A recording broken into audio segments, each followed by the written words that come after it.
नमस्कार, कार्यक्रम issue of the डेमा स्वागत छ। म उद्धव कुमार कार्की। कार्यक्रम इस्यु अफ द डेमा हामी विभिन्न विषयको उठान गर्छौं र हरेक दिन ती विषयको उठान मात्र गर्दैनौं, नियामक निकायको जवाफ पनि माग्ने गर्छौं। समस्यालाई जस्ताको तस्तै प्रत्यक्ष रूपमा देखाउँछौं र दूरदराजदेखि सिंहदरबारसम्मका हरेक विषयलाई हामी उत्तिकै महत्त्वको साथ उठान गर्ने गर्छौं अनि नियामक निकायका अधिकारीहरूलाई जिम्मेवार र जवाफदेही बनाउँछौं, नागरिकको समस्या समाधान गर्ने प्रयत्न गर्छौं। कार्यक्रम इस्यु अफ द डेमा आज हामी कोरोनापछि नेपालको पर्यटन क्षेत्र अन्तर्गत होटल व्यवसायमा परेको प्रभाव र पर्यटकीय सहरहरूको अवस्था के छ, त्यहाँका होटल व्यवसायीहरूको अवस्था के छ, यही विषयमा केन्द्रित हुनेछौँ। राष्ट्र बैंकको तथ्याङ्क अनुसार पर्यटन क्षेत्रमा बैंक तथा वित्तीय संस्थाको रु 1 खर्ब 37 अर्ब लगानी रहेको छ। पर्यटन वर्षलाई लक्षित गरेर अरबौंको लगानीमा होटल सहितका पूर्वाधारहरू निर्माण भए, तर लकडाउन र निषेधाज्ञाको कारण होटल व्यवसाय अहिले सङ्कटमा परेको छ। अहिले होटल सहित पर्यटन व्यवसायमा रहेका झन्डै 11 लाख मजदुरहरू बेरोजगार बनेका छन्।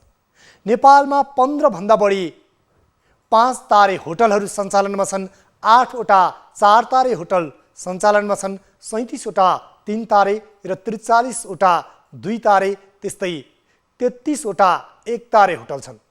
3000 को हाराहारीमा होमस्टे पनि सञ्चालनमा छन्। तर यति बेला होटल तथा रेस्टुरेन्ट व्यवसायमा चौपट भएको छ। सबैभन्दा पहिला यो रिपोर्ट हेरौँ।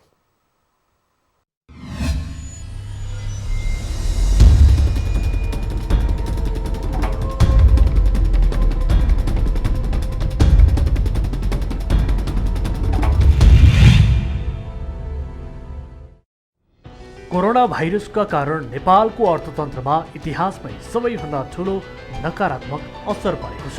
देशका सबै क्षेत्रहरू ठप्प छन्। वैदेशिक रोजगारपछि सबैभन्दा ठुलो असर पर्यटन क्षेत्रमा परेको छ। मुलुकको कुल गृहस्थ उत्पादनमा 3 देखि 7% योगदान गर्दै आएको पर्यटन क्षेत्र अहिले ठप्प छ।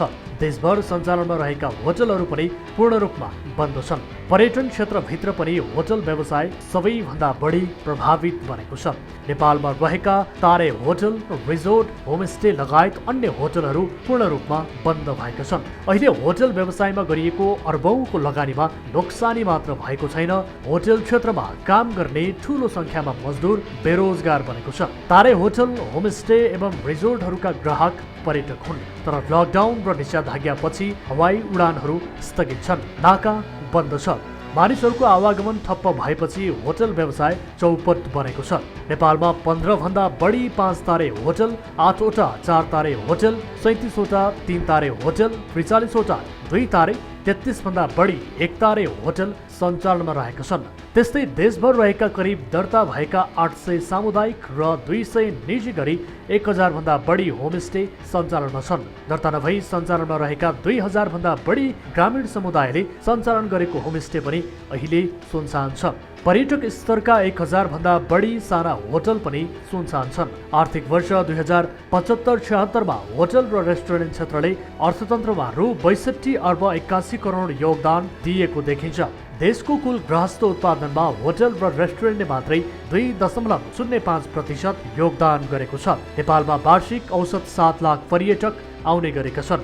एकजना पर्यटक नेपाल आउँदा 9 जना नेपालीले रोजगारी पाउने गरेका छन्। पर्यटन क्षेत्र र होटलहरूका लागि 11 लाख श्रमिकले काम गर्दै आएका छन्। नेपालमा सबैभन्दा बढी चिनिया, भारतीय र युरोपियन पर्यटक आउने गर्दछन्। नेपाल आउने पर्यटकहरूको औसत बसाई 12 देखि 14 दिनको रहेको छ भने औसत प्रतिदिन खर्च 70 देखि 100 डलर रहेको छ। तर पर्यटन वर्ष 2020 लाई समेत लक्षित गरेर बैंक तथा वित्तीय संस्थाबाट ठूलो मात्रामा ऋण लिएर सञ्चालन भएका होटलहरू अहिले ब्याज र किस्ता तिर्न नसक्ने अवस्थामा पुगेका छन्। सबैभन्दा बढी पर्यटक आउने लुम्बिनी, चितवनको सौराहा र पोखरा जस्ता सहर अहिले सुनसान छन्। हो, पर्यटन वर्ष 2020 मा 15 लाख पर्यटक भित्राउने सरकारको लक्ष्य थियो अनि व्यवसायीले पनि त्यही लक्ष्यलाई पछ्याउँदै भ्रमण वर्ष सफल बनाउन र राम्रो कमाउने भन्दै होटल व्यवसायमा ठूलो लगानी गरे। तर अहिले व्यवसायी बैंक तथा वित्तीय संस्थाको ब्याज तिर्न नसक्ने अवस्थामा पुगेका छन्। उनीहरू अहिले ब्याज मिनाहा र किस्ता छुटको लागि सहयोग गर्न सरकारलाई आग्रह गरिरहेका छन्। मुलुकको अर्थतन्त्रको 3 देखि 7% योगदान पर्यटन क्षेत्रको छ। होटल तथा रेस्टुरेन्टले मात्र कुल ग्राहस्थ उत्पादनको 2.05% योगदान गरेको देखिन्छ। रुपैयाँमा भन्दा 63 अर्ब भन्दा बढीको योगदान छ होटल तथा रेस्टुरेन्टको राष्ट्रिय अर्थतन्त्रमा। तर यो सङ्कटको बेला व्यवसायलाई राज्यले सहुलियत र राहतको घोषणा गर्न र व्यवसायलाई टिकाएर पूरा अर्थतन्त्रलाई चलायमान बनाउन आवश्यक छ। आज हामी यही विषयमा केन्द्रित हुनेछौँ र मुलुकभरका मुख्य पर्यटकीय सहरको अवस्था के छ जोडिनेछौँ र सरकारवाला र व्यवसायीसँग छलफल गर्नेछौँ र जिम्मेवार निकायसँग जवाफ पनि माग्नेछौँ र पर्यटन व्यवसायीहरूको र होटल व्यवसायीहरूको गुनासो पनि सुन्नेछौँ र आज हामी पीडामा पर्यटन भन्ने विषयमा केन्द्रित रहेका छौँ। यति बेला भने परिया पर्यटन विकास मञ्च बर्दियाका अध्यक्ष मोहनलाल चौधरी हाम्रो प्रत्यक्ष सम्पर्कमा हुनुहुन्छ। उहाँसँग रहेर हामीले त्यहाँको अवस्था के छ होटल व्यवसायीहरूको प्रत्यक्ष रूपमा साक्षात्कार गर्नेछौँ। यहाँलाई स्वागत छ न्युज 24 टेलिभिजनको इस्यु अफ द डेमा। नमस्ते, धन्यवाद। अहिले हामीले बर्दिया क्षेत्रको समग्रमा त्यहाँको होटल व्यवसायीहरूको अवस्था, पर्यटन क्षेत्रको अवस्था हेर्दा के पाउँछौँ? अब अहिले चैतबाट सुरु भएको जुन 5 महिनाभन्दा बढीको लकडाउनको कारण बर्दियामा भएका 26वटा त ठाकुरद्वारा क्षेत्रमा, त्यसपछि भिजिट 2020 को अवसरलाई छोप्ने गरेर बर्दियाका विभिन्न ठाउँमा खुलेका अरू व्यवसाय गरेर र दर्जनौं हाम्रा होमस्टेहरू अहिले सुनसान अवस्थामा या खण्डहरको अवस्थामा परिणत भएको अवस्था छ। अहिले आगन्तुकहरूको जिरो अवस्था हामी पाउँछौँ यहाँ। त्यो बर्दिया क्षेत्रमा हेर्दा यति बेला बर्दियामा सबै सुनसान छ भन्नुभयो। खास गरी त्यहाँ कतिवटा कुन स्तरका होटलहरू सञ्चालन भएका छन् र यहाँहरूले आँकडामा हेर्दा होटलको क्षेत्रमा होटल व्यवसायीहरूले कति लगानी गरेको पाउँछौँ हामी? अहिले अब सङ्ख्यामा गन्दाखेरि तपाईँको ठाकुरद्वारा एरियामा 26+ होटल रिजोर्टहरू छन्। त्यसपछि बर्दियाका विभिन्न ठाउँमा पनि दर्जनौं होटल रिजोर्टहरू र त्यसपछि दर्जनौं हाम्रा होमस्टेहरू खोलेका छन्। अब लगानीको क्यालकुलेसन, लगानीको दृष्टिकोणले हेर्ने हो भने यहाँ 8 अरबभन्दा बढीको लगानी भएको देखिन्छ। अब यसमा धेरै पोर्सन अब यो भिजिट 2020 लाई लिएर हैन ऋण धन गरेर लगानी गरेका होटलहरू पनि त्यत्तिकै छन्। तर अहिले यो कोभिड-19 को जुन असर देखिरहेको छ यसले गर्दाखेरि यहाँ आगन्तुकको अवस्था जिरो छ।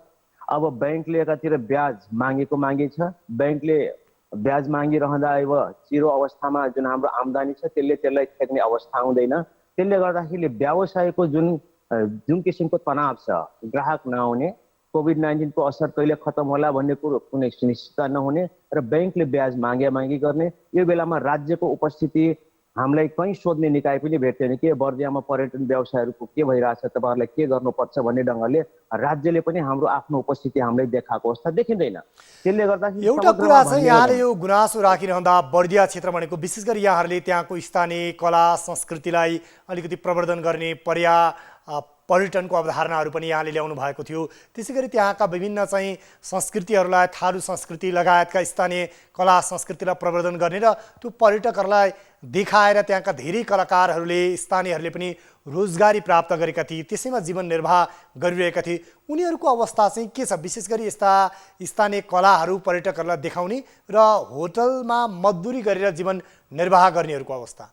एकदमै यो पर्यटन व्यवसायसँग प्रत्यक्ष र परोक्ष तपाईँको एकदमै 1000 भन्दा बढी प्रत्यक्ष रूपमा होटल व्यवसायसँग सम्बन्धित जनशक्तिहरूको अहिले रोजगारी गुमेको छ र यो पर्यटन बजारलाई बजार बनाएर कृषि उत्पादनको बजार गुमेको छ। यसले गर्दाखेरि अहिले हाम्रा पर्यटन व्यवसायमा आश्रित जति पनि श्रमिक र मजदुर या नेचर गाइडहरू हुनुहुन्थ्यो उहाँहरूको चुलो बल्ने अवस्था छैन अहिले। त्यसले गर्दाखेरि अहिले त कस्तो अवस्था देखिरहेछ भनेपछि गुहार कोसँग माग्ने हैन, कोही आउँदैन सोध्न, कसैले केही पनि पीडा हैन हाम्रो बुझ्न सकेको छैन। अहिले हामी होटल व्यवसाय र यहाँका हाम्रो पर्यटन कर्मीहरू अहिले होटल बन्द गरेर चाबी कसलाई बुझाउने भनेर खोज्न जाने हुने मान्छे भेटिँदैन। या त हामीले बैंकलाई चाबी बुझाउने या जहर खाएर मरौँ भन्ने पनि जहर खाने पैसा पनि नभएको अवस्था देखिन्छ अहिले। त्यसले गर्दाखेरि यो पीडा बुझिदिने को अहिलेको बेलामा हामी सामान्य अवस्थामा ऋणधन गरेर सामान्य अवस्थामा राज्यलाई कर तिरेका छौँ, रोजगारी सिर्जना गरेका छौँ। त्यो बेलासम्म त्यो बेलामा हामीले हाम्रा सरकारी निकायबाट आउने ठुला ठुला भिआइपीहरूलाई हामीले फ्री अफ कस्ट पनि हामीले स्वागत गरेका छौँ। हाम्रो सामान्य बेलामा हामीले त्यो अवस्था पनि सिर्जना गर्यौँ। तर जब हामीलाई पर्यटन व्यवसायीहरूले यो अवस्था सिर्जना भएको छ, यो बेलामा राज्यका जिम्मेवार निकायहरूले स्थानीय निकायदेखि लिएर प्रदेशदेखि लिएर केन्द्रको हाम्रो यो पर्यटन मन्त्रालय समेतले यो विषयमा चासो नलिएको देख्दाखेरि कतै हामी राज्य विहीनताको अवस्थामा कहाँ बाँचिरहेछौँ भन्ने आभास हुन्छ। हस्, यहाँलाई जानकारीको लागि धेरै धेरै धन्यवाद। प्रत्यक्ष हाम्रो संवादमा आइदिनु भयो, यहाँलाई धन्यवाद। उहाँ हुनुहुन्थ्यो मोहनलाल चौधरी, परिया पर्यटन विकास मञ्च बर्दियाका अध्यक्ष हुनुहुन्थ्यो र विशेष गरी बर्दिया क्षेत्रमा हेर्दा त्यहाँको स्थानीय कला संस्कृति सभ्यतालाई देखाउने र त्यहाँका स्थानीय भाषा संस्कृतिलाई समेत प्रवर्धन गर्दै पर्यटकहरूलाई विशेष गरी नयाँ ढङ्गले होमस्टेहरू सञ्चालन गरेर समेत त्यहाँ पर्यटकहरूको आवागमनलाई सहज बनाउने र त्यसैबाट त्यहाँका स्थानीयहरूको जीवन निर्वाहदेखि राष्ट्रिय अर्थतन्त्रमा समेत एउटा योगदान पुग्दै आएको थियो। तर अहिले पर्यटन क्षेत्र यसरी चौपट बनेको छ, बिडामा छ पर्यटन हो। झन्डै 11 लाखको हाराहारीमा पर्यटन क्षेत्रमा संलग्न मजदुरहरूले काम पाएको हामी पाउँछौँ। होटलमा मात्र 10 लाखको हाराहारीमा मजदुरहरू संलग्न भएको र उनीहरू प्रत्यक्ष रोजगारीमा जोडिएको पाउँछौँ। सँगसँगै ती काम गर्ने 11 लाखका आश्रित परिवार पनि यही व्यवसायबाट जीविकोपार्जन गरिरहेको हामीले पाइरहेका छौँ।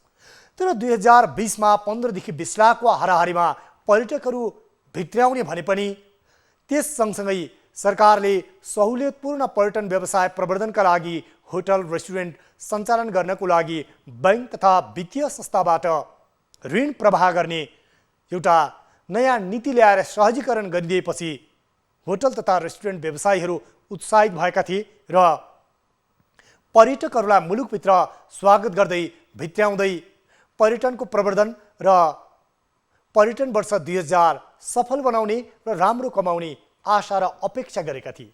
तर विडम्बना यति बेला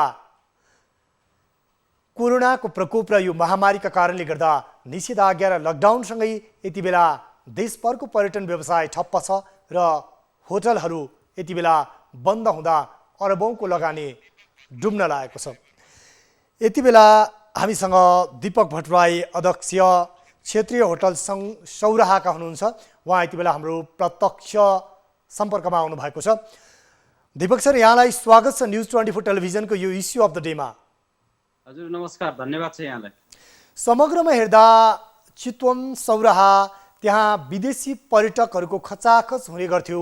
एउटा प्राकृतिक वातावरणमा रम्न र झुम्नको लागि पर्यटकहरू पुग्ने गर्थे र त्यहाँको ठुलो हिस्सा पर्यटन अर्थतन्त्रले धानेको थियो।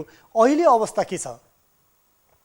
अब अहिले विगत 6-4 महिनादेखि नै यो लकडाउनको जुन अवधारणा सुरु भयो, त्यसपछि सौराहामा हामीले यो सिजनको बेला हो, यो बेलामा पर्यटकहरू खचाखच भरिएर चाहिँ व्यवसायहरू सबै बिजी हुने बेला थियो र अहिलेको अवस्थामा हामीसँग पर्यटकहरू जिरो अवस्थामा छ र हामी हाम्रा होटलका तालाहरू लगाएका छौँ।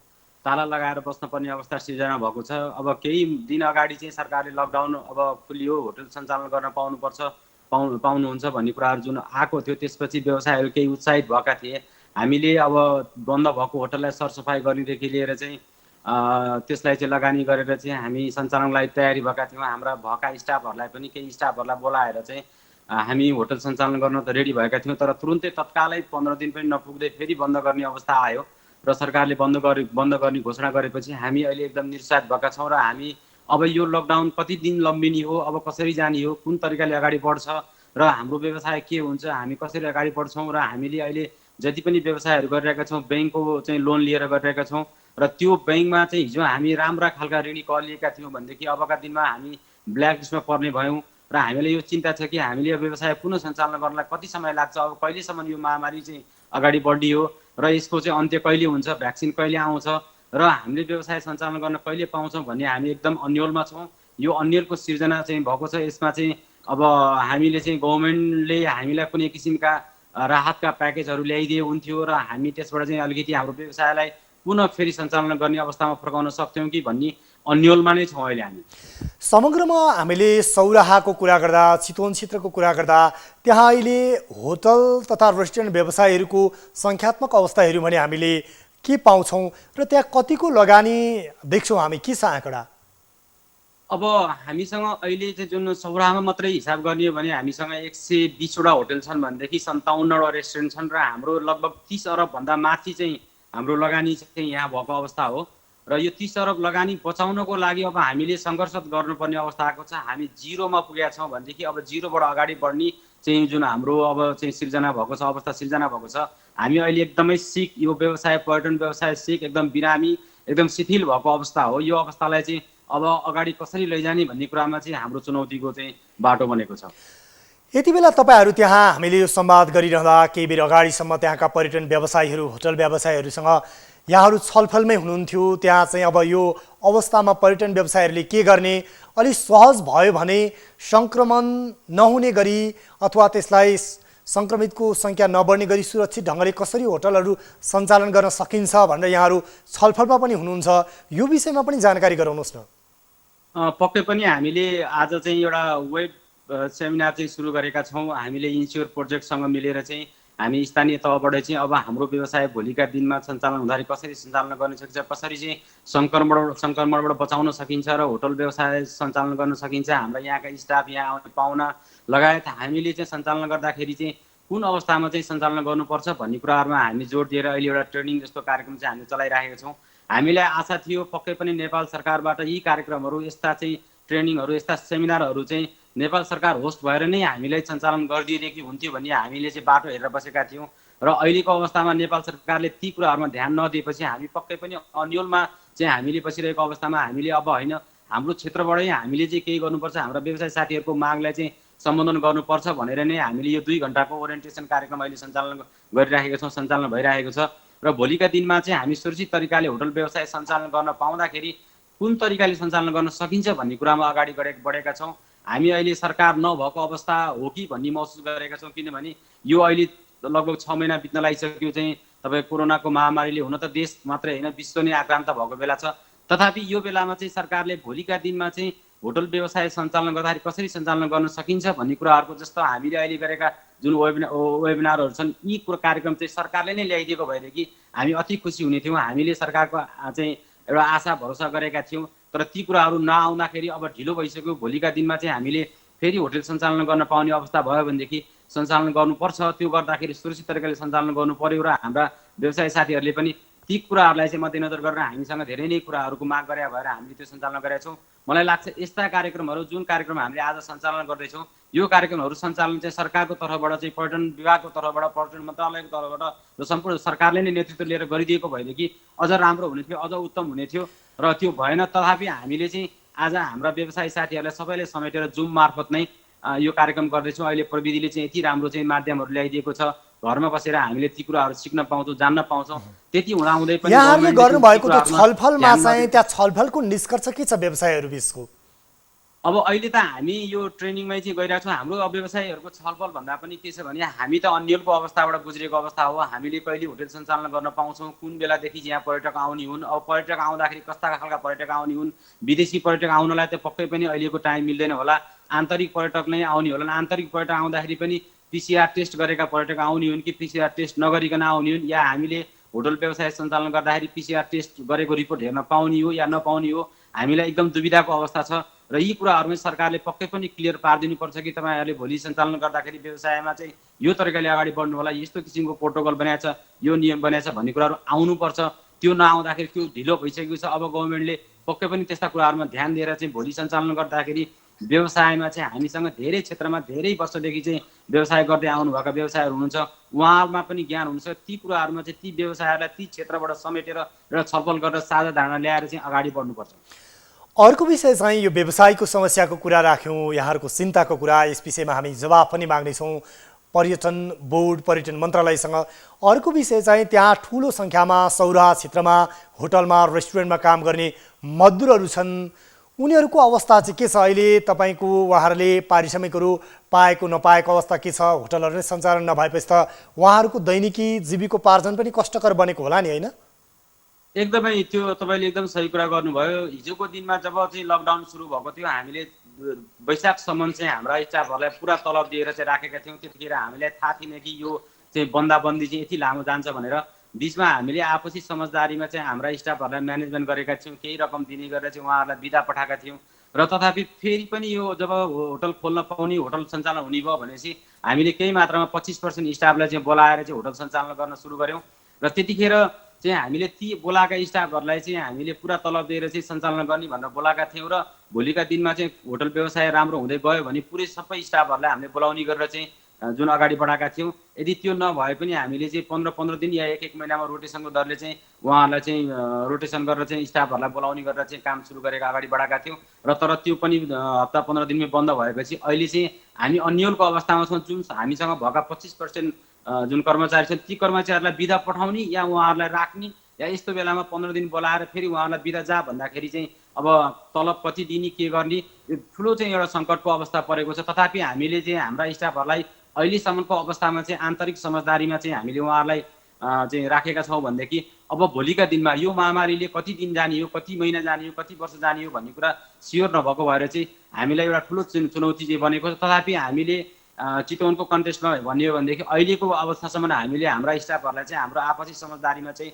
उहाँहरूलाई चाहिँ बनाएर राखेको अवस्था छ। र खासै त्यति ठुलो समस्या त आएको छैन। तर अब भोलिका दिनमा चाहिँ पुनः चाहिँ अब यो बन्दाबन्दी बढ्दै जाँदाखेरि चाहिँ हामीलाई चाहिँ त्यो समस्या आउन सक्छ। र अर्को कुरा चाहिँ के छ भने अब हामीले बिदा दिएका स्टाफहरू अब हामीलाई नै कुरेर बस्नुहुन्छ र हामीले केही रकम दिएका छौँ, त्यो रकममा उहाँहरूको गुजारा चल्छ भन्ने अवस्था पनि छैन।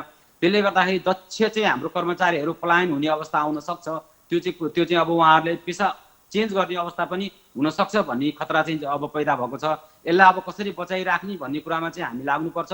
र यसलाई चाहिँ अब सरकारले जुन सरकार र क्षेत्रीय हाम्रो चाहिँ होटल केन्द्रीय होटल सङ्घले चाहिँ एउटा समझदारी गरेको थियो, त्यो समझदारी पनि साना होटललाई भन्दा पनि बढी चाहिँ ठुला होटलहरूको चाहिँ बढी बाहुल्यता भएको भएर ठुला होटललाई चाहिँ मध्यनजर गरेर चाहिँ गरिएको सम्झौता थियो। त्यो सम्झौताले पनि हामीलाई त्यति धेरै ठुलो चाहिँ राहत मिलेको छैन। तथापि हामीले हाम्रो स्टाफहरूलाई चाहिँ आपसी समझदारीमा म्यानेजमेन्ट गर्ने तरिकाले चाहिँ हामी अगाडि बढिरहेका छौँ अहिलेसम्म चाहिँ। हस्, यहाँलाई जानकारीको लागि धेरै धेरै धन्यवाद। उहाँ हुनुहुन्थ्यो दिपक भट्टराई, अध्यक्ष क्षेत्रीय होटल सङ्घ सौराहाको। विशेष गरी पर्यटकीय क्षेत्रको रूपमा रहेको छ सौराहा।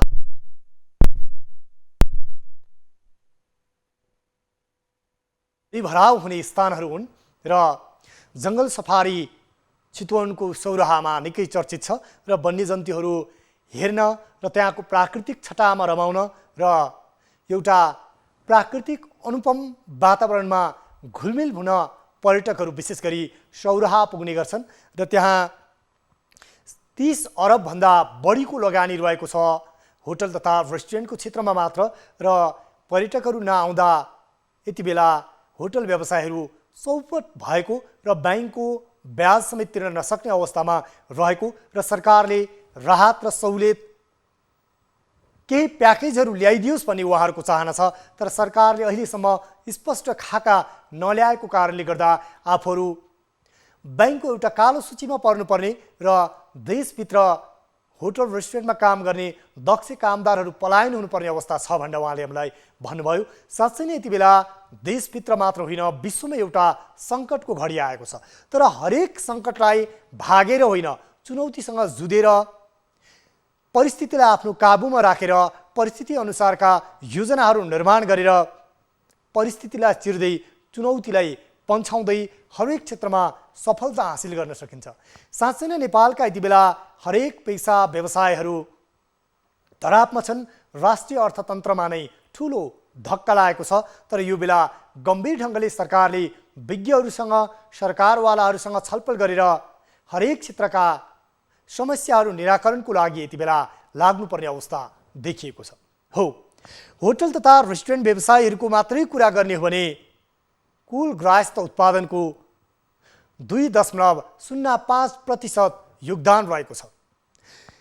त्यति मात्र होइन, होटल तथा रेस्टुरेन्ट व्यवसायीहरूले कर पनि तिरिरहेका छन् राज्यलाई। राज्य निर्माणको लागि राज्यको ढुकुटीमा पैसा पनि जम्मा गरिरहेका छन्। तर राज्यलाई यसरी सहयोग गर्ने, कर तिर्ने ती उद्योगी व्यवसायीहरूलाई टिकाउन सकियो र यो सङ्कटको बेला उनीहरूलाई सहयोग गर्न सकियो भने मात्रै वास्तवमा ती पेसा व्यवसाय फेरि फस्टाउनेछन् र मुलुकको अर्थतन्त्रले गति लिनेछ। त्यसैले यी पेसा व्यवसायहरू निजी क्षेत्रका हुन्, त्योसँग सरकार छैन, उनीहरूको यो व्यक्तिगत समस्या हो र यो जुन लकडाउन र निषेधाज्ञाको परिस्थिति छ, कोरोना भाइरसको महामारी छ, यसले सबै क्षेत्र तहस-नहस भएको छ र जसको जे क्षति भएको छ त्यो व्यक्तिले बेहोर्ने भन्ने राज्यका नीति निर्माताहरूले किमार्थ यो ढङ्गमा लिनु हुँदैन। हरेक पेसा व्यवसायलाई फेरि तन्दुरुस्त बनाउँदै त्यहाँ देखिएका समस्यालाई निराकरण गर्दै अर्थतन्त्रलाई एउटा चलायमान गतिमा अगाडि बढाउनको लागि पर्यटन व्यवसायलाई र होटल तथा रेस्टुरेन्ट व्यवसायहरूलाई अगाडि बढाउनको लागि राज्यले यति बेला बैंक तथा वित्तीय संस्थाहरूको किस्ता छुटको व्यवस्थादेखि ब्याज दर घटाउने अथवा ब्याज दर मिनाहा गर्ने सम्मका उनीहरूको मागलाई सम्बोधन गर्नु आवश्यक छ। हामीले तथ्याङ्कलाई हेर्ने हो भने विशेष गरी नेपालमा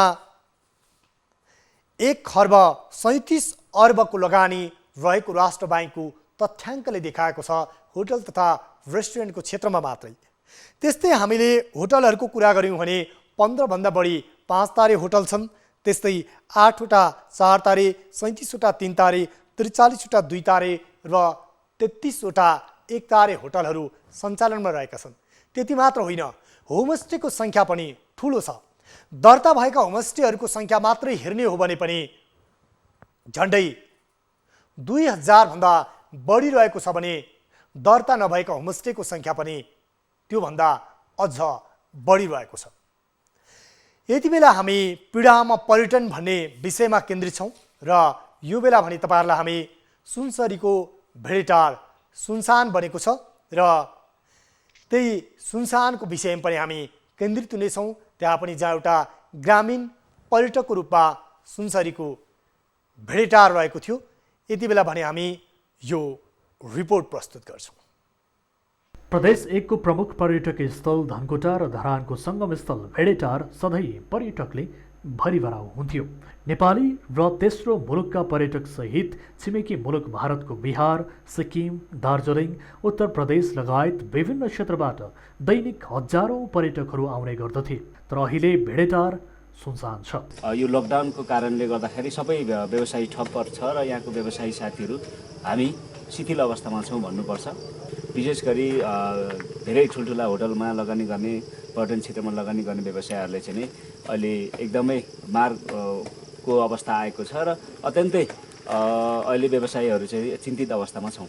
भेडेटारमा 150 भन्दा बढी होटल सञ्चालनमा छन् भने 1 अर्ब भन्दा बढीको लगानी रहेको व्यवसायीको भनाइ छ। तर पर्यटक नआएपछि पर्यटन वर्षलाई लक्षित गरेर होटलमा लगानी गरेका व्यवसायी बैंकको ब्याज वा किस्ता तिर्न नसक्ने अवस्थामा पुगेका छन्। सरकारले राहत प्याकेजको व्यवस्था गर्नुपर्ने उनीहरूको माग छ। हामीले चाहिँ ब्याजको केही मात्रामा अब 4 महिना जब अहिले छोएको छ, 2 महिनासम्म यति छुट एउटा ऋणीहरूलाई गर्ने एउटा व्यवस्था प्याकेजमा दिए भनेदेखि अति उत्तम। साउन 15बाट सरकारले होटल तथा रेस्टुरेन्ट सञ्चालन गर्न अनुमति दिएको छ। तर तत्काल होटल रेस्टुरेन्टमा ग्राहक आउने सम्भावना छैन। पर्यटन वर्ष 2020लाई लक्षित गरी यहाँका होटल व्यवसायीहरूले करोडौँ लगानी गरेका छन्। तर उनीहरूको लगानी गर्न साथ लकडाउन कारण व्यापार व्यवसाय ठप्प भयो र उनीहरूलाई सरकारले कुनै राहतको प्याकेज समेत ल्याएको छैन।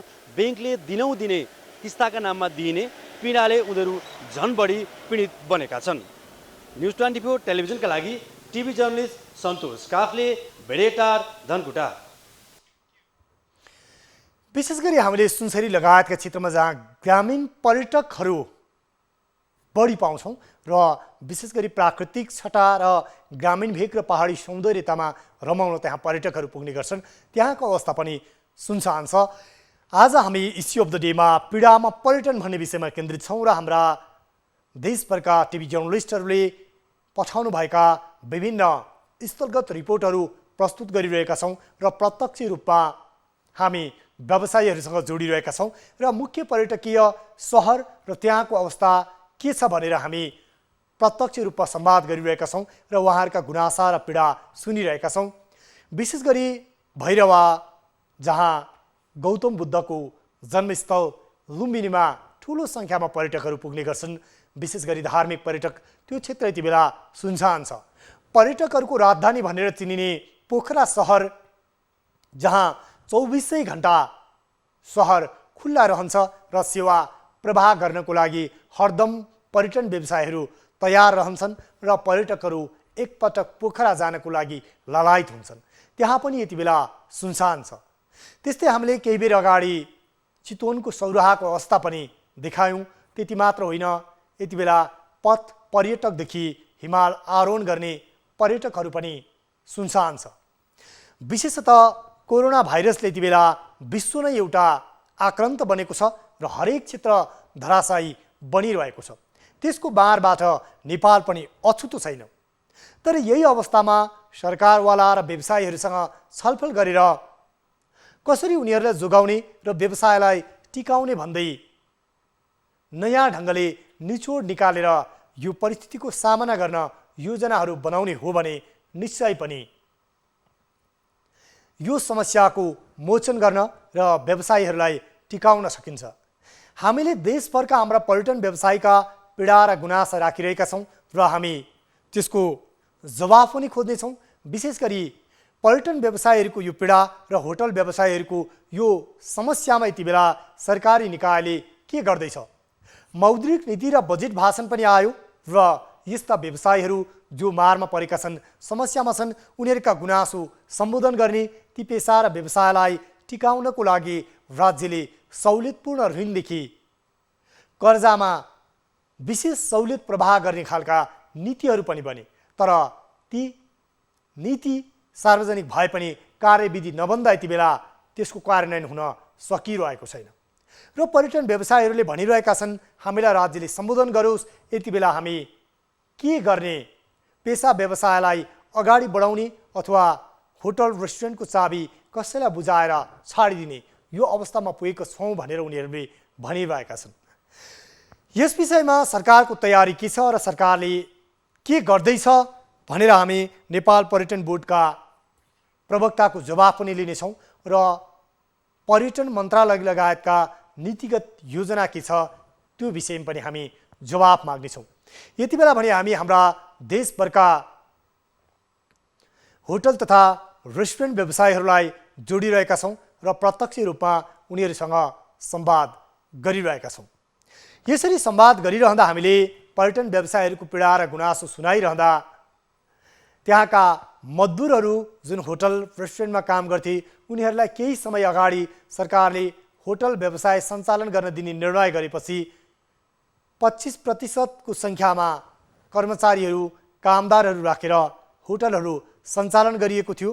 तर पूर्ण निषेधाज्ञापछि ती कर्मचारीलाई पनि यति बेला होटलमै राख्ने कि पठाउने यति बेला दुविधा उत्पन्न भएको छ। हो, हरेक क्षेत्र यति बेला कोरोनाको बारमा छ र नेपाली नागरिकले मात्र होइन विश्वभरि नै यो समस्या भोगिरहेका छन्। तर यही समस्याको बिचमा पनि यति बेला केही गर्ने उत्साह र आँटका साथ सबैजना आफ्नो ठाउँबाट जुट्नु पर्नेछ। र यति बेला भने तपाईँहरूलाई हामी पोखरातर्फ लान चाहन्छौँ, जहाँ पर्यटकीय नगरी पोखरामा यति बेला त्यहाँ सुनसान छ र पर्यटन व्यवसायीहरू यति बेला मारमा परेका छन्। त्यहाँको समग्र अवस्था के छ? यति बेला हाम्रो प्रत्यक्ष सम्पर्कमा हाम्रा टिभी जर्नलिस्ट उत्तम पौडेल हुनुहुन्छ। उत्तम, यति बेला हामीले विशेष गरी पोखराको कुरा गर्ने हो भने त्यहाँको पर्यटन क्षेत्रको अवस्थालाई लिएर होटल तथा रेस्टुरेन्ट व्यवसायीहरू धेरै मात्रामा रहेका छन्। उनीहरूको अवस्था के छ अहिले? जस्तो पछिल्लो समय लकडाउन र निषेधाज्ञासँगै पोखराको पर्यटन व्यवसाय एकदमै धराशायी बन्दै गएको छ र यति बेला त भन्यो भने स्तब्ध नै बनेको छ। धराशायी भन्दा पनि स्तब्ध नै बनेको छ। पछिल्लो यो 6 महिनाको समयावधि हेर्ने हो भने अर्बौंको सम्पत्ति यतिकै तरल अवस्थामा रहेको छ भने यहाँका व्यवसायीहरू एकदमै आक्रान्त बनेका छन् र अब उनीहरू विकल्प खोज्ने अथवा जगेर्ना गर्ने भन्नेतर्फ लागिरहेका छन्। र यसै विषयमा कुराकानी गर्नको लागि मसँग यति बेला पुराना पर्यटन व्यवसायी र त्यसै गरी स्विट फेस्टिभलका ग्रान्ड डिजाइनर पनि हुनुहुन्छ र त्यसै गरी उहाँ हुनुहुन्छ पोखराका पुराना व्यवसायी रेवानका पूर्व अध्यक्ष पनि हुनुहुन्छ गणेश बहादुर भट्टराई। उहाँलाई सितको छोटो कुराकानीलाई म यति बेला जोड्न चाहन्छु। स्वागत छ। हुन्छ, कुरा गर्नु। धन्यवाद। जस्तो अहिले पछिल्लो समयको समस्या हैन, यो समस्यालाई सरसर्ती हेर्ने हो भने पर्यटन व्यवसायमा, पोखराको पर्यटन व्यवसायमा समस्याहरू के छन् सटिकमा बताइदिनुहोस् न। यो समस्या हेर्नुहोस्, यो कोभिड-19ले विश्वव्यापी समस्या पारेछ। यसबाट पोखरा यो बेलामा पनि सरकारले गर्ने कामहरू, स्वास्थ्य मन्त्रालयले गर्नुपर्ने कामहरू र व्यवसाय र ब्याङ्क फाइनान्स मिलेर जानुपर्ने र सँगसँगै फेरि हामीले यो सेक्टरमा काम गर्ने मजदुरहरूलाई पनि कसरी टिकाइराख्ने, व्यवसाय कसरी टिकाउने र व्यवसायमा आबद्ध मजदुर दाजुभाइहरूलाई कसरी टिकाउने भन्ने विषयमा जानुपर्ने हो। यसतर्फ हामी जान सकिराखेका छैन। जस्तो 50,000 भन्दा बढी परिवारहरू यति बेला चाहिँ आक्रान्त बनेका छन् पर्यटन व्यवसायी र त्यसै गरी मजदुरहरूको हिसाब किताब गर्ने हो भने होइन। अब यसको लागि चाहिँ विकल्प के दिन सक्नुहुन्छ? जस्तो कि तपाईँहरू चाहिँ त समस्या मात्रै देखाउने, सरकारलाई यो गर्दै हुन्थ्यो ऊ गर्दै हुन्थ्यो मात्रै भन्ने, तपाईँहरूको तर्फबाट विकल्प के दिन सक्नुहुन्छ त? यो व्यवसायले दिने विकल्प भनेको वेट एन्ड सी हो होइन। हजुर, किनकि यो महामारी छिटोभन्दा छिटो हामी एउटा नागरिकको हिसाबले, व्यवसायको हिसाबले हामीले पनि पोजिटिभ सपोर्ट गर्नुपर्छ। तर व्यवसाय कसरी बचाउने र व्यवसायमा काम गरिराख्ने मजदुरलाई कसरी बचाउने भनेर हामीले 6 महिना अगाडि नै सरकारलाई यिनीहरूलाई विभिन्न किसिमको तालिम दिने र हामी रिटेन गरेर राख्ने। 33% स्यालेरी सरकारले दिने, 33% हामीले दिने, 33% ऊ आफै मजदुरले चाहिँ माइनस गर्छ र उसलाई त्यो बिचमा हामीले तालिम दिएर, किनकि यो टोटल्ली अब विश्व बजारबाटै टुरिज्म खत्तम हुन्छ भन्ने त होइन नि त। यो 1 वर्षलाई खत्तम होला, अर्को वर्षबाट यो बिस्तारै रिभाइभ गर्छ। अहिले त सर्भाइभ गर्छ, हामी 21मा हामी सर्भाइभ गर्छौँ भन्दिनँ छौँ। हजुर, 22मा रिभाइभ हुन्छ भन्नेमा छौँ। किनकि हरेक चिज मान्छे भएपछि आशावादी हुनुपर्छ होइन। यो समस्या आयो, अहिले पर्यटन व्यवसायले यो समस्या आयो। तपाईँले विगत लामो समय हेर्नुहोस्, कृषकहरूलाई कहिले चाहिँ बिल पाउँदैन, मल पाउँदैन, कहिले खडेरी पर्छ, कहिले खडेरी पर्छ, कहिले किराहरूले नाश गरेका छन्। तर एउटा कृषकले निरन्तर आफ्नो खेती चाहिँ गर्न कन्टिन्युटी गरिरहेछ। त्यसैले हामी व्यवसायले पनि आफ्नो खेतीहरू कन्टिन्युटी गरिराख्नुपर्छ। यो 6 महिना यो 1 वर्षको बाली बिग्रियो भन्दैमा हामी त्यसबाट हतोत्साही हुने होइन। तर यसलाई कसरी बचाउने होइन? गभर्मेन्टले सब्सिडाइज लोन कसरी लिने गभर्मेन्टसँग, र गभर्मेन्टले कसरी दिने, र यो सेक्टरमा काम गर्ने मजदुरहरूलाई कसरी टिकाइराख्ने भन्ने विषयमा जोइन्ट एफर्ट हुनुपर्छ भन्ने हाम्रो मान्यता थियो। र हामीले सरकारलाई एप्रोच गरेका थियौँ। हामीले विभिन्न किसिमको मानिसहरूलाई तालिम दिउँ। हामीसँग अर्थतन्त्र धेरै छन्, तिनीहरूलाई दक्ष बनाउनलाई तालिम दिउँ। तालिम दिँदाखेरि उसले स्यालेरी पनि पायो, 66% पायो, 33% ओनरले हामीले दिने, 33% सरकारले दियो भने त राहत हुन्थ्यो नि। अब अहिले हेर्नुहोस्, यो सेक्टरबाट लाखौँ मान्छेहरू बेरोजगारी हुन पुगेका छन्। अहिले इन्डियाबाट हेर्नुहोस्, नेपालमा ज्यान जोगाउन आएकाहरू 6 महिना पछि यहाँ भोगे मर्नुभन्दा अब अहिले इन्डियामा लगभग 70-80 हजारको दिनमा हाराहारीमा चाहिँ कोरोनाले इफेक्टेड भएको ठाउँमा भटाभट फेरि चाहिँ गाउँबाट चाहिँ इन्डिया नजिकको मित्र राष्ट्र भारत फर्काउँदैछन्। जस्तो भनेपछि यो समस्याको लागि त हामी अब प्रोडक्सनमा कसरी जाने त? जस्तो यो समस्या टुरिज्म नहोला, इकोनोमीमा अलिक इफेक्ट होला, भोलि त फुड क्राइसिस हुनसक्छ, हङ्गर हुनसक्छ। त्यसैले यो जनशक्तिहरूलाई त उत्पादनमा लगाउनु पर्ने हो नि त सरकारले। हजुर, अनि यो काम त सरकारको। जस्तो यो कुरालाई एकछिन थाती राखेर भिजिट नेपाल 2020 20 लाख पर्यटक नेपालभित्र आउने जुन योजना थियो होइन, त्यो अनुसार नै पर्यटन व्यवसायीहरूले लगानी पनि बढाएका थिए होइन। न्यू कमर जो चाहिँ त तपाईँको टुरिज्म इन्डस्ट्रीमा न्यू कमरहरू पनि आएका थिए होइन, उनीहरूको स्थिति के छ? नजिकबाट उनीहरूलाई हेर्दाखेरि कस्तो देख्नु भएको छ? जो मान्छेहरू सरकारको 2020मा अब 20 लाख मान्छे आउँछ भने जुन ठुलो हतोत्साहीसित आएका थिए, उहाँलाई त एकदम ठुलो चाहिँ पहिलो गाँसमा ढुङ्गा भने जस्तो भएको छ। किनकि उहाँले एकदम लगानी गर्न हतोत्साहित भएर आउनुभयो, आएर व्यवसाय खोल्न पाउनु भएको छैन, मजदुरलाई दिने तलब पनि भएन, भएको पैसाले खोल्नुभयो। हजुर, होइन, त्यस्तो अवस्थामा छ। इभन विगतमा चलाइराखेकोलाई त अहिले आफ्नो मजदुर पाल्नलाई गाह्रो छ भने भर्खरै खोलेकोहरूलाई त एकदम चाहिँ यो एकदम नेगेटिभ भनौँ न, यसले चाहिँ ब्याड उद्या छ। तर पनि हामीसँग समय निकै थोरै छ, यसलाई निचोडमा छुट्याइदिनु होला। सरकारले अलिकति कोअपरेट गर्नुपर्छ भन्छु। जस्तो अन्तिममा बताइदिनुहोस् न होइन, अबको विकल्प के, निकास के तपाईँहरूको तर्फबाट? जस्तो कि तपाईँको एयरलाइन्स, त्यसै गरी यातायात व्यवसायीहरूले होइन 1 गतेबाट अब सरकारले आदेश दिए पनि नदिए पनि अथवा त्यति बेलासम्म समन्वय नगरेको अवस्थामा हामी अगाडि बढ्छौँ भनिरहेको अवस्था छ, अथवा चाहिँ हामी चलाउँछौँ भनिरहेको अवस्था छ। पर्यटनको हकमा चाहिँ अब तपाईँहरू चाहिँ त कसरी अगाडि बढ्नुहुन्छ अन्तिममा बताइदिनुहोस्। अन्तिममा के छ भने यो अहिलेको बेलामा स्वास्थ्य चाहिँ इम्पोर्टेन्ट हो। त्यसैले स्वास्थ्यको प्रोटोकलहरू जुन स्वास्थ्य मन्त्रालयले भनेको छ, नागरिक समाजहरूले भनेका छन्, जसको एक्सपर्टहरूले भन्नुभएको छ, त्यो सुरक्षा प्रोटोकल अपनाएर हामी बिस्तारै अगाडि जानुपर्छ। हामी एकचोटि हाम फालेर गयो भने फेरि यो महामारी हुन्छ, सरकारको कन्ट्रोलभन्दा पनि बाहिर रहन्छ।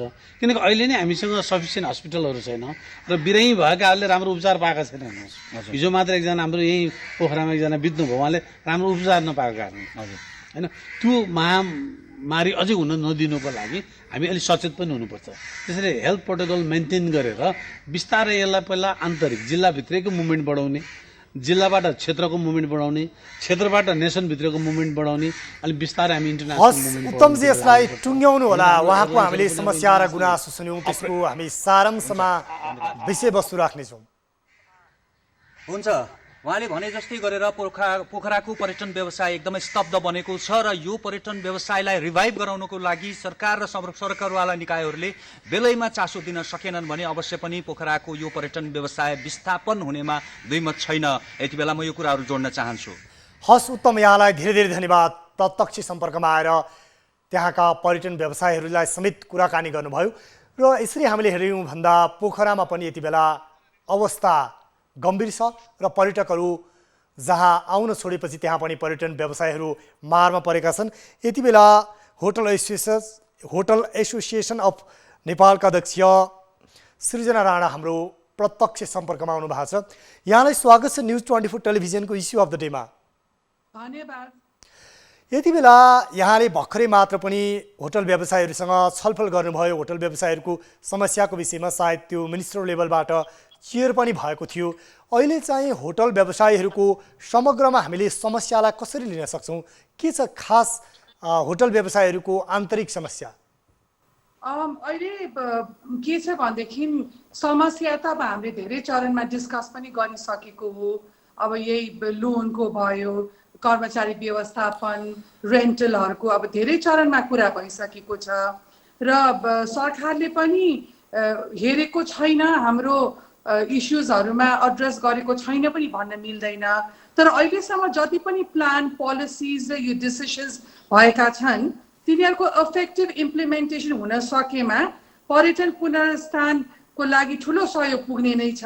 तर हामीले माग पाउने र लामो समयसम्म नै रिस्पोन्स र एड्रेस हुँदा व्यवसायीहरूले थप मार खेप्नु परेको छ कि अहिले।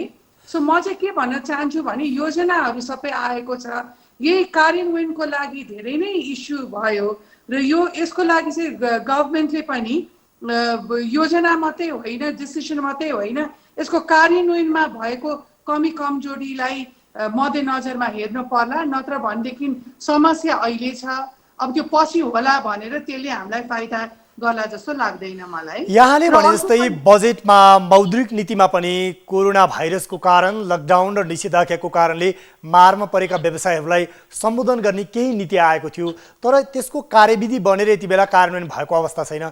खास गरी नीतिगत रूपमा केलाउँदाखेरि सरकारले कस्ता खालका नीति ल्याएका थिए तपाईँहरूको जुन होटल व्यवसायीहरूको समस्या सम्बोधन गर्न, अहिले त्यसको अवस्था चाहिँ के छ त्यो पनि अलिकति जानकारी गराउनुहोस् न। अब नीति उहाँहरूले चाहिँ नि अब यो ऋण ब्याज भयो होइन, सबै कुरामा इन्ट्रेस्ट रेट भयो, धेरै कुरामा ल्याउनु भएको छ। अब त्यसलाई मैले अहिले दोहोऱ्याउन पर्यो भने धेरै समय लाग्छ होइन। त्यसकारण यो लाइक रिसेड्युलिङ, रिस्ट्रक्चरिङ, इन्ट्रेस्ट ब्याजको भयो, सबै कुराहरू हामीले धेरै चरणमा लबी गरेका पनि हौँ र यो चाहे त्यो राष्ट्र ब्याङ्क होस्, चाहे त्यो आफ्नो मन्त्रालय होस्, सबैतिर हामीले कतै पनि छोडेनौँ र त्यसको चाहिँ राष्ट्र ब्याङ्कले अहिले लिएर आएको मोनिटरी पोलिसीमा हदसम्म एड्रेस भएको छ कि। र तपाईँलाई मैले भने चुनौतीको मात्रै अब अहिले म कुरा गर्न चाहेर चुनौतीमा चाहिँ यही इम्प्लिमेन्टेसनकै समस्या देखिएको छ। अलिकति तपाईँ यो देशभरका होटल व्यवसायीहरूको अध्यक्ष पनि हुनुहुन्छ। होटल व्यवसायमा अरबौँको लगानी छ, हजारौँ मजदुरहरू, अझ लाखौँ मजदुरहरू, झन्डै 11 लाख भन्दा बढी मजदुरहरू संलग्न छन्। तपाईँहरूले अलिकति नेतृत्व वर्गले विशेष गरी सरकारलाई प्रभावकारी ढङ्गले आफ्नो समस्याहरू नउठाइदिँदा अन्य साना व्यवसायीहरू पनि मारमा परे भन्ने गुनासो सुनिन्छ नि। यो विषयमा यहाँहरूले सरकारलाई यहाँहरूको समस्या, विशेष गरी ब्याज मिनाको समस्या, इन्ट्रेस्ट रेट घटाउने समस्या, त्यसै गरी किस्ता छुटका समस्याहरू लगायतका विषय छन्, पुनर्कर्जाको विषय, यसलाई चाहिँ कसरी उठाउनु भएको छ नि? अब हेर्नुहोस्, सबभन्दा पहिला अघि पनि तपाईँले सोध्नुभयो होइन, अब यो पर्यटन क्षेत्र तथा लघु साना एवं मझौला उद्यम कर्जा भयो, अब सहुलियतपूर्ण कर्जा भयो, पुनर्कर्जा भयो होइन, यो आएको मोनिटरी पोलिसीमा। अब कोभिड-19बाट अति प्रभावित पेशा व्यवसाय सञ्चालन कर्जा भनेको छ। अब कर्जा भुक्तानी अवधिको म्याद थप, कर्जा पुनः संरचना तथा पुनर्तालिका किरणको त्यो छ होइन। सो यस्तो यस्तो भएको छ। तर अब तपाईँले अघि एउटा कुरा के उठाउनु भयो भनेदेखि यो बाहेक पनि चुनौती हामीलाई चाहिँ एउटा मैले अघि तपाईँलाई भनिहालेँ, यही फाइनान्स र ब्याङ्किङ इस्युजहरू, करहरूकै इस्यु भयो, इन्ट्रेस्ट लोनहरूको इस्यु भयो, जुन हामीले एड्रेस गरिसक्यौँ। त्यो बाहेक चाहिँ तपाईँले कर्मचारीको अघि एउटा कुरा ल्याउनु भयो, त्यसमा चाहिँ मैले के मेरो आफ्नो अध्यक्षको मेरो एक्सपिरियन्स चाहिँ मैले के देखेँ भने कुनै पनि व्यवसाय जति लगानीकर्ता र कर्मचारीले त्यो व्यवसाय बुझ्छ, त्यसको मार्ग बुझ्छ, केही गभर्मेन्टले बुझ्छ जस्तो लागेन। कारण किनभने उहाँहरूले ल्याउने योजना चाहिँ चैतको पुरै तलब तिर्नु, वैशाखको पुरै तलब तिर्नु भने जुन किसिमको आयो कुरा, हामीले चैतको पुरा तलब दिउँ पनि, किनभने मानविकताको आधारमा पहिलो महिना त अब दिनै पर्यो। तर 1 रुपियाँको पनि आम्दानी छैन यो व्यवसायमा अहिले। र हामीले चाहिँ के गर्यौँ भने आफ्नै कर्मचारी र लगानीकर्ता मिलेर नै हामीले एउटा यस्तो योजना बनायौँ जुन चाहिँ 2020 को डिसेम्बरसम्म कसरी तिर्ने, पुरा तलब नसोच्ने, कसरी हुन्छ 2 छाक आफ्नो के अरे 2 छाक बाँचौँ र बचाउँ, र 2 छाकलाई मात्रै सोचेर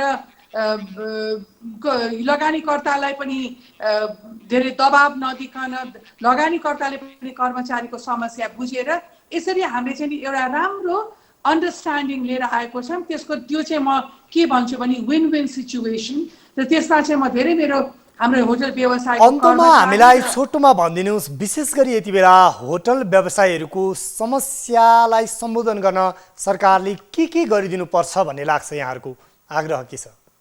जुन इस्युजहरू हामीले यत्रो 6 महिनासम्म काम गरिसकेका छौँ, त्यसलाई कागजमा राखिसकेका छौँ, सम्बन्धित निकायमा त्यो सबै त्यसको एड्रेस भइसकेको छ।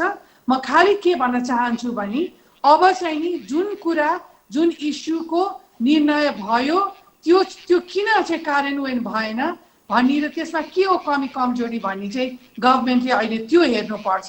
किनभने जहाँ पनि अहिले गुनासो सबै नेपाली जनताको त्यही छ, कार्यान्वयनमा कमी कमजोरी छ, इभ्यालुएसन भएन, सिस्टममा कमजोरी छ।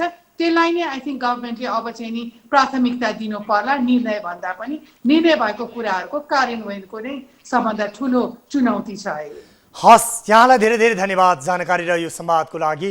उहाँ हुनुहुन्थ्यो होटल एसोसिएसन अफ नेपालकै अध्यक्ष सृजना राणा हुनुहुन्थ्यो, र विशेष गरी उहाँले सरकारले यसअघि मौद्रिक नीति र बजेटमा जुन होटल व्यवसायीहरू, पर्यटन व्यवसायीहरूलाई जुन सहजीकरण गर्ने, उनीहरूलाई सहुलियतपूर्ण ऋण पुनर्कर्जाको व्यवस्थादेखि ब्याज छुट र ब्याजको रेट घटाउनेदेखि विभिन्न खालका योजनाहरू ल्याएको थियो, त्यसलाई सम्बोधन गर्नुपर्छ भन्नुभएको थियो। र यति बेला यसै गरी हामीले हाम्रा देशभरका टिभी जर्नलिस्टहरूले पठाउनु भएको अवस्था र देशभरका होटल व्यवसायीहरूलाई जोडिरहेका छौँ र यो समस्या समाधान गर्नको लागि सरकारले के गरिरहेको छ, सरकारले के तयारी गरेको छ, यो बेला भने हामी सरकारी निकायको जवाफ माग्न गइरहेका छौँ र हामी नेपाल पर्यटन बोर्डकी प्रवक्ता नन्दनी लाकी थापासँग यति बेला प्रत्यक्ष संवादमा जोडिने क्रममा छौँ। सरकारले विशेष गरी पर्यटन व्यवसायीहरू, होटल व्यवसायीहरूको समस्या समाधानको लागि के कस्तो योजना बनाएको छ, त्यो विषयमा हामी सरकारको जवाफ यति बेला खोजिरहेका छौँ। र विशेष गरी भन्ने हो भने पर्यटन क्षेत्र नेपालको वैदेशिक रोजगारीपछि दोस्रो प्रभावित क्षेत्र बनेको छ। यो लकडाउन र निषेधाज्ञाको कारणले गर्दा नेपालमा पर्वतारोही पर्यटकदेखि विभिन्न प्राकृतिक वातावरण र सुन्दरतामा रमाउनको लागि पर्यटकहरू आउने गर्छन्। विश्वको फोर्ब्स पत्रिकाले प्रकाशन गरेको विभिन्न आकर्षक पर्यटकीय गन्तव्यको सूचीमा समेत नेपालका विभिन्न स्थानहरू समेटिने गरेका छन्। तर ती पर्यटन व्यवसायीहरू यति बेला मारमा परेका छन् र विशेष गरी जुन पर्यटन व्यवसायीहरूले व्यवसाय सञ्चालन भएको बेला राज्यलाई कर तिर्थे, मुलुकको अर्थतन्त्रलाई चलायमान बनाउँथे, यति बेला ती कर तिर्ने र राज्यको अर्थतन्त्रलाई चलायमान बनाउने ती व्यवसायहरू धरापमा परेका छन् र व्यवसायहरू पीडामा छन्। यति बेला हामी पर्यटन बोर्डको नीति र सरकारको नीति के छ, कसरी सम्बोधन गरिँदैछ होटल रेस्टुरेन्ट व्यवसायीहरू जो पर्यटकको भरमा टिक्ने गर्थे र उनीहरूको व्यवसाय सञ्चालन हुने गर्थ्यो र त्यसलाई अगाडि बढाउनको लागि के छ योजना, जवाफ माग्ने क्रममा छौँ। र विशेष गरी केही पर्यटक व्यवसायीहरूले सन् 2021मा एउटा सर्भाइभ हुने र 22मा रिभाइभ भएर पुनः अर्को वर्ष त्यसलाई लयमा फर्काउने भन्नुभएको थियो। यति बेला भने नेपाल पर्यटन बोर्डकी प्रवक्ता नन्दनी लाखे थापा हाम्रो प्रत्यक्ष सम्पर्कमा हुनुहुन्छ। यहाँलाई स्वागत छ न्युज 24 टेलिभिजनको कार्यक्रम इस्यु अफ द डेमा। Thank you so much. Sorry यो कनेक्सन अलिकति सेकी रहेछ, घरिघरि हुन्छ। यहाँलाई हामीले राम्रोसँग देखिरहेका छौँ र यहाँको जवाफको अपेक्षा यति बेला हामी गरिरहेका छौँ।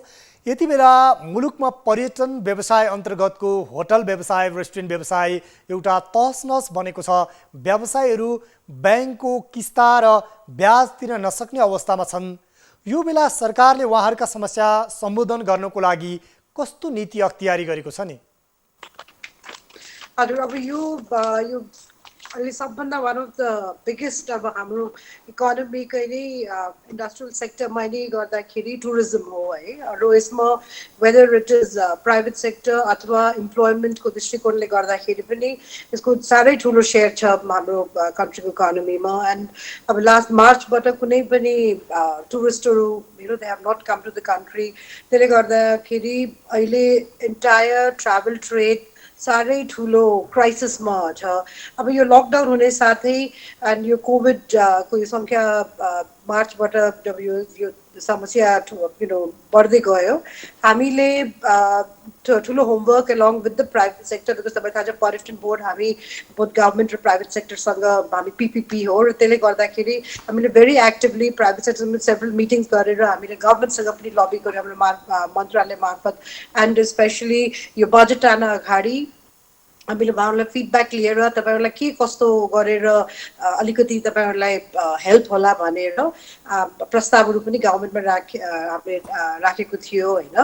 And as a result of collective effort है, अब गभर्मेन्टले पनि अब यो 50 अरबको अलिकति लोनहरूको उहाँहरूले के अरे व्यवस्था मिलाउनु भएको छ। तर अहिले हाम्रो राष्ट्र ब्याङ्कले पनि अलिकति एउटा प्रोटोकल क्युआर त बनाउनु भएको छ, तर अहिले त्यसको एक्सेसको लागि अझै it is not so clear. त्यसमा हामी अहिले होमवर्क गर्दैछौँ। अहिले यति बेला विशेष गरी पर्यटन बोर्डले चाहिँ होटल व्यवसायीहरूको समस्या समाधान गर्नको लागि कस्ता खालका कार्ययोजनाहरू बनाएको छ? नीतिगत रूपमा उहाँहरूका समस्यालाई कसरी सम्बोधन गरेर पुनः होटल तथा यो पर्यटन व्यवसायलाई लयमा फर्काउन सकिन्छ नि? हजुर, त्यही त। अहिले अनफोर्चुनेटली अब यो टुरिज्म सेक्टर यस्तो डेलिकेट र यस्तो sensitive sector, it all totally on tourism man movement भनौँ न। पोइन्ट एबाट पोइन्ट बी गएर मात्रै अब एकजना कुनै ठाउँमा गएर if they it are they stay in a place then there is some sort of economic या कुनै मुभमेन्ट होइन। अहिले त्यो त ठप्पै छ, whether it is international tourism अथवा डोमेस्टिक टुरिज्म। ठ्याक्कै हामीलाई भनिदिनुहोस् न, यहाँहरूले पर्यटन बोर्डले चाहिँ अहिले यी जुन होटल रेस्टुरेन्ट व्यवसायीहरूको समस्या सम्बोधन गर्नुको लागि कस्ता योजना ल्याउँदैछ, के गर्दै हुनुहुन्छ, तपाईँहरूको तयारी के छ? हजुर, अहिले अब हामीले यो 2-3 स्टेप्समा वी हेभ बिन लुकिङ। अब हामीले लास्ट 4-5 मन्थ्सबाट नै गभर्मेन्टसँग we have been lobbying to उहाँहरूको अब स्पेसली होटल सेक्टर र ट्राभल सेक्टरले भेरी क्लियरली उहाँहरूको डिमान्डहरू राख्नु भएको छ। हामीले त्यसमा धेरै लबी गरेको छु होइन। हुन्छ, यहाँलाई यो समय र विचारको लागि धेरै धेरै धन्यवाद। उहाँ हुनुहुन्थ्यो नेपाल पर्यटन बोर्डकी प्रवक्ता नन्दनी लाहे थापा र उहाँले पनि व्यवसायीहरूको समस्या समाधानको लागि सरकार लागि परेको भन्ने हामीलाई भन्नुभएको छ। यसरी हेर्दा हामीले नेपालमा जुन अहिले पर्यटन क्षेत्रको समस्या छ र पर्यटन क्षेत्रमा विशेष गरी होटल र रेस्टुरेन्टमा जुन व्यवसायीहरू एउटा व्यवसाय धरापमा परेको छ, यसलाई राज्यले उचित र न्यायोचित ढङ्गले सम्बोधन गर्नुपर्छ र यो बेला व्यवसायीहरूले पनि एउटा नयाँ विकल्प खोज्दै कसरी हुन्छ आफ्नो व्यवसायलाई टिकाउने र राज्यलाई पनि सहयोग गर्ने गरी अगाडि बढ्नु आवश्यक छ। कार्यक्रम इस्यु अफ द डे आजलाई यति नै। भोलि हामी पुनः अर्को विषयका साथ उपस्थित हुनेछौँ। कार्यक्रमबाट म उद्धव कुमार कार्की लगायत सम्पूर्ण युनिट बिदा हुन्छौँ। नमस्कार।